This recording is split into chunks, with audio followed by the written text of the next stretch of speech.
दिलीप कुमार और लता मंगेशकर के दरमियान ताल्लुक काबिले रश्क था। दिलीप कुमार की शोहराए आफाक फिल्म मुगले आजम के मधुर गीत लता ने गाए थे, जिसके बाद दोनों एक लाजवाल रिश्ते में बन गए थे जो पूरी जिंदगी चलता रहा। दिलीप कुमार लता को छोटी बहन कहकर उन्हें इज्जत बख्शा करते थे और लता उन्हें बड़ा भाई मानती थी। लेकिन वक्त ऐसा भी आया कि दोनों बहन भाई एक दूसरे से किसी बात पर इतने नाराज हुए कि उन्होंने कई सालों तक एक दूसरे से बात नहीं की। आखिर ऐसा क्या हुआ था जिसकी वजह से दोनों के दरमियान बातचीत का सिलसिला मुनक़ता रहा? ये सब कुछ हम बताएंगे आज इस वीडियो में। सावन का महीना पवन कर सोर, जिया रे झूमे से कैसे बनवाला के मोर। 1967 की सुहानी दोपहर थी जब दिलीप कुमार फिल्म मुसाफिर के एक मंजर को अक्स बंद कराने के बाद यूनिट के साथ आराम की गर्ज से सताने के लिए बैठे थे। करीबी मौसीकार सिलल चौधरी थे। जौहरी केश मुखर्जी की बतौर हिदायतकार बनने वाली इस पहली फिल्म के मधुर गीत तख्लीक कर रहे थे। यूसुफ साहब अपनी धुन में कोई गीत गुनगुना रहे थे और इस बात से अनजान थे कि मौसीकार सिलल चौधरी आंखें बंद किए उन्हें बगौर सुन रहे हैं। मुसाफिर दर हकीकत एक ही घर में मुख्तलिफ औकात में रहने वाले किराएदारों की कहानी पर मबनी थी, जिसमें शादी से लेकर वफात तक के मामलात को मुख्तलिफ खानदानों के साथ पेश किया जा रहा था। यूसुफ साहब अपने अंदाज में लय से लय मिला रहे थे। वो चौंके जब मौसीकार सिलल चौधरी ने उनकी गुलकारी की बेख्तियार तारीफ की। जेरे लब मुस्कुराते हुए यूसुफ साहब यही कह सकते हैं कि हाँ, कभी कभार मूड हो तो सुर से सुर मिला लेते हैं। वो किसी तौर पर सिलल चौधरी के जहन और आंखों को पढ़ ना सके जो किसी और ख्याल से रोशन थी। उनके जहन में मुसाफिर के ही एक गीत लागी नहीं छूटी जाम था, जिसे यूसुफ साहब की इस सुरीली गुलकारी को सुनने के बाद उन्होंने फैसला किया कि पक्के राग पर मबनी ये गीत यूसुफ साहब की आवाज में ही रिकॉर्ड कराया जाए।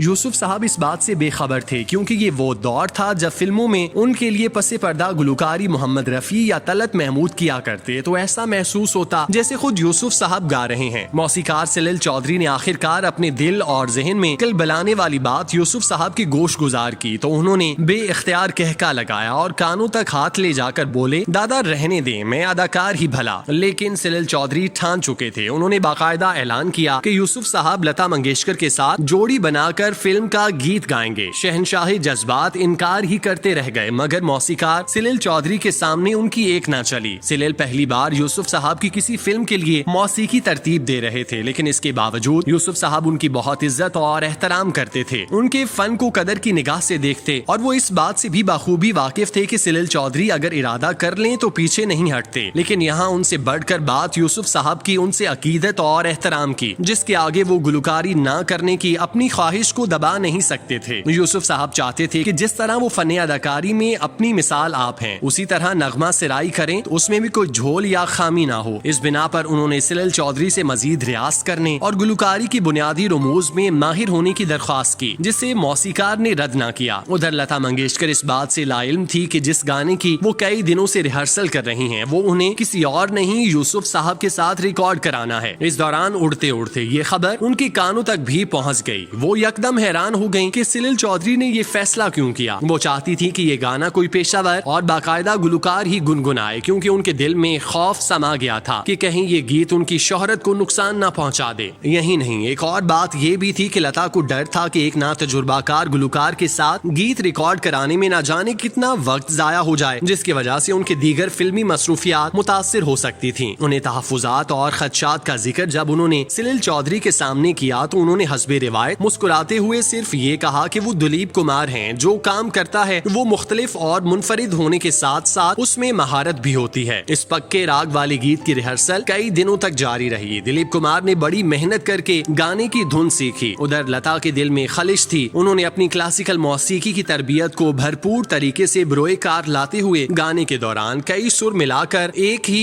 मात्रे में गा दिए। जाहिर है कि दिलीप कितनी ही मशक कर ले इस मैदान में लता के मुकाबले में तिफले मकतब थे, इसलिए वो लता का साथ न दे सके। तारों में मुस्कान है तेरी, चांद तेरी परछाई,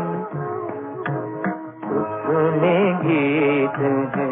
मशहूर फिल्मी सहाफी राजू भारतन ने लिखा कि रिकॉर्डिंग के दौरान दिलीप को महसूस हुआ जैसे लता जानबूझकर मुश्किल अंदाज में गा रही हैं ताकि उनके सामने दिलीप अनाड़ी लगें। शायद लता के दिल में 10 साल पुरानी बात थी। ये वाकया 1947 का था जब दिलीप और लता दोनों बॉलीवुड की इंडस्ट्री में अपना मकाम पैदा करने के लिए हाथ पांव मार रहे थे। एक दिन दिलीप की लता से मुलाकात हुई तो दिलीप ने लता का मजाक उड़ाते हुए कहा कि इन महाराष्ट्रियों के साथ एक प्रॉब्लम होता है, इनके गाने से दाल भात की बू आती है। लता ने खुद एक बार बताया कि उन्हें ये बात इतनी बुरी लगी कि अगले दिन उन्होंने सरगर्मी से अपने लहजे को बेहतर करना शुरू कर दिया और एक मौलवी से बाकायदा उर्दू रस्मुल खत भी सीखा ताकि उनके लहजे में शीन काफ की कोई गलती न रह जाए और वो दिलीप कुमार को गलत साबित कर सकें। यही वजह है कि लता के उर्दू तलफ्फुज पर आज तक कोई उंगली नहीं रख सका। मालूम नहीं लता के दिल में ये बात थी या कुछ और। बहरहाल उन्होंने लागी ना है छोटे रामा की रिकॉर्डिंग में अपनी आवाज और फन के जौहर पूरी तरह दिखाए। ये बात दिलीप को इतनी चुभी कि इन दो अजीम फनकारों में इसके बाद बोलचाल बंद हो गई और दोनों ने 13 बरस तक आपस में बात नहीं की। फिर कहीं जाकर 1970 में दोनों की सुलह हुई और फिर दिलीप कुमार ने उसके बाद कभी गुलकारी की कोशिश नहीं की। दिलीप कुमार और लता मंगेशकर जब भी एक दूसरे से मिलते तो राहों में पलकें बिछाते दिखाई देते। दोनों की कोशिश होती कि वो एक दूसरे की इज्जत में किसी किस्म की कमी वाक़ई न होने दें, क्योंकि दोनों इंडस्ट्री की बड़ी शख्सियात थीं। उन्हें इज्जत की निगाह से देखा जाता था। माजी में उनकी जिस बात पर भी बातचीत बंद हुई, मगर जब एक बार उनकी सुलह हो गई तो दोबारा उन्होंने एक दूसरे से कता कलामी नहीं की। दिलीप कुमार की वफात पर दीगर लोगों की तरह लता मंगेशकर भी खूब अफसुर्दा हुई थीं और उन्होंने ये कहा था कि वो आज भाई से महरूम हो गए।